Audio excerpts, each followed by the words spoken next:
Guys நம்ம எஸ்டிஆரோட அரசன் படத்துக்கான ஒரு அல்டிமேட்டான சூப்பரான அப்டேட்டோட இப்போ வந்திருக்கேன். சோ இந்த அரசன் படத்துக்கான அந்த பட்டாசான தாறு மாறான அப்டேட் என்னன்னு பார்க்கிறதுக்கு முன்னாடி நம்ம தமிழ் சினிமால இருந்து ரீசெண்டான அப்டேட்ஸ் அதிரடியா நம்ம சேனல்ல இறக்கிட்டு இருக்கோம். சோ சேனலை செக் பண்ணி பார்த்துட்டு புதுசாக சப்ஸ்கிரைப் பண்ணிருங்க. அரசன் வெற்றிமாறனோட டைரக்ஷன்ல ஒரு பக்காவான ராவான ஆக்ஷன் கேங்ஸ்டர் படமா இது ரெடியாக போகுது. நம்ம அனிருத்தோட பர்த்டே ஸ்பெஷலா ஒரு அல்டிமேட்டான ப்ரோமோ வீடியோவை இறக்கிருந்தாங்க.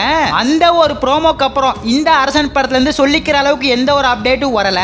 இப்ப நவம்பர் 24 படத்துக்கான ஷூட்டிங்க ஆரம்பிச்சிருக்க வேண்டியது.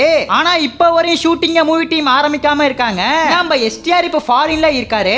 சோ ரொம்ப கூடிய சீக்கிரம் வெளிநாட்டுல இருந்து நம்ம எஸ்டிஆர் கிளம்பி அரசன் படத்துக்கான ஷூட்டிங்க கலந்து பாருன்னு எதிர்பார்க்கலாம். இந்த நேரத்துல வர டிசம்பர் 9 இந்த அரசன் படத்துக்கான ஷூட்டிங்க தாறுமாறா ஆரம்பிக்க போறதா அப்டேட் வந்திருக்கு. எதுக்காக நவம்பர் 24 ஆரம்பிக்க வேண்டிய ஷூட்டிங்க டிசம்பர் 9 ஆரம்பிக்கிறாங்க அப்படின்னு பார்த்தா நம்ம வேல்ஸ் பிலிமோட ப்ரொடக்ஷன்ல எஸ்டிஆர் ஒரு படம் பண்ண வேண்டியது.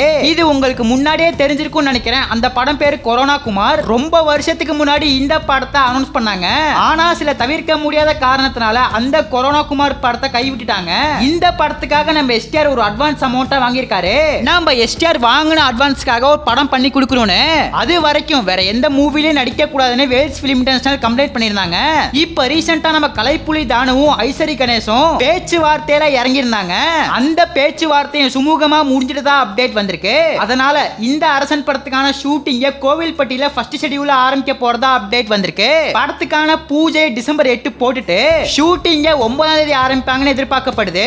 ஆல்ரெடி நம்ம விஜய் சேதுபதி இந்த அரசன்ல ஒரு முக்கியமான ரோல் பண்ண போறாரு. நம்ம தலைவரோட ஜெயிலர் 2லயும் விஜய் சேதுபதி ஒரு ரோல் பண்றாரு. ஜெயிலர் 2ல பண்ண போற ரோல் ஒரு எப்படிப்பட்ட ரோல்னு தெரியல. அது கேமியோ மாதிரியான ரோலாவும் இருக்கலாம், கதைக்கு முக்கியத்துவம் தர ரோலாவும் இருக்கலாம். போக போக தான் நமக்கு தெரிய வரும். ஆனா கண்டிப்பா இந்த அரசன்ல ஒரு நெகட்டிவ் ரோல்ல தான் நம்ம விஜய் சேதுபதி வரதா அப்டேட் வந்திருக்கு. மெயின் வில்லனா கூட நம்ம விஜய் சேதுபதி இந்த படத்துல வரலாம். சோ இப்போதைக்கு இந்த அரசன் படத்துக்கான ஷூட்டிங்க வர 9 தாறுமாறா ஆரம்பிக்க போறாங்க. ஒரு வேற லெவல் காம்போவோட ஒரு பயங்கரமான சம்பவம் நமக்கா காத்துட்டு இருக்கு. சோ வெயிட் பண்ணி பார்க்கலாம். நம்ம எஸ்டிஆரோட ஃபேன்ஸ் ராச்சி வீடியோ பார்த்துட்டு இருந்தீங்கன்னா ஒயிட் கலர் ஆட்ட ஒரே ஒரு கமெண்ட் பண்ணிட்டு அப்படியே மறக்காம நம்ம சேனல் சப்ஸ்கிரைப் பண்ணிருங்க.